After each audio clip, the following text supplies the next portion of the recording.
Bienvenue sur DCA Watch. On entend dire de partout que l'immobilier va s'effondrer et que les SCPI vont fermer boutique. Faut-il être catastrophiste alors que par définition l'immobilier est un investissement de long terme? On a vu dernièrement Amundi diminuer la valeur des parts de ses SCPI. C'est le cas par exemple pour Edissimo dont la valeur de part a perdu presque 15%, ce qui nous ramène à la valorisation de 2011 comme si on avait perdu une décennie. Si on regarde à plus long terme, sur les 30 dernières années, l'immobilier et donc les SCPI ont connu deux périodes de crise majeures. Dans les années 90 pendant 4-5 ans et pendant la crise des subprimes en 2008, où les valeurs de parts ont baissé comme elles commencent à le faire aujourd'hui.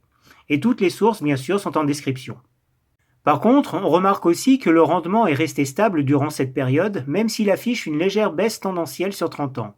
On pourrait alors facilement imaginer que les gestionnaires de SCPI vont tout faire pour préserver des rendements élevés afin de garder leurs associés existants et d'attirer de nouveaux souscripteurs, au détriment par contre de ceux qui voudraient vendre leur part. Et puis, il existe différents types de SCPI.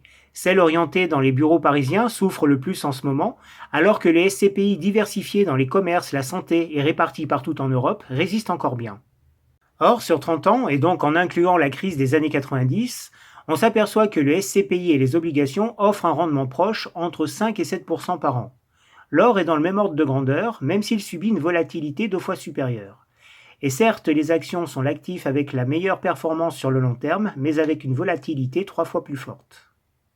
On voit également que les foncières, c'est-à-dire les actions cotées du secteur immobilier, comme Nexity ou Klépierre par exemple, affichent la même volatilité que le CAC 40. Comme si le marché ne tenait pas compte de leur spécificité en termes d'actifs immobiliers.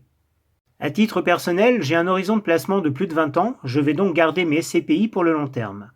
Anticipant le sommet de marché, je me suis constitué un matelas de liquidité qui me permettra d'investir à nouveau quand on retrouvera de belles opportunités. Et d'ailleurs, j'ai pu constater la résilience des SCPI pendant le Covid, où dans le pire des cas, les revenus ont diminué de 30% avec un rattrapage 6 mois plus tard. L'important est de diversifier selon les types de SCPI pour profiter des différents cycles et des opportunités dans plusieurs pays. Et si on les compare avec un ETF investi en foncière cotée, très clairement les SCPI affichent une vraie résilience sur le long terme et je n'ai pas envie de les brader alors qu'on ne connaît même pas l'ampleur du futur ralentissement économique.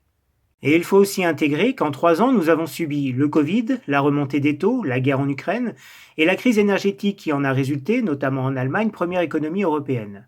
Bref, on assiste peut-être aujourd'hui à un réajustement normal des SCPI alors qu'elles étaient restées très stables jusqu'à présent. Voilà mon opinion sur le sujet. Donnez votre avis en commentaire et si vous avez d'autres statistiques, n'hésitez pas à les partager, c'est toujours intéressant. Sur ce, bon investissement à tous.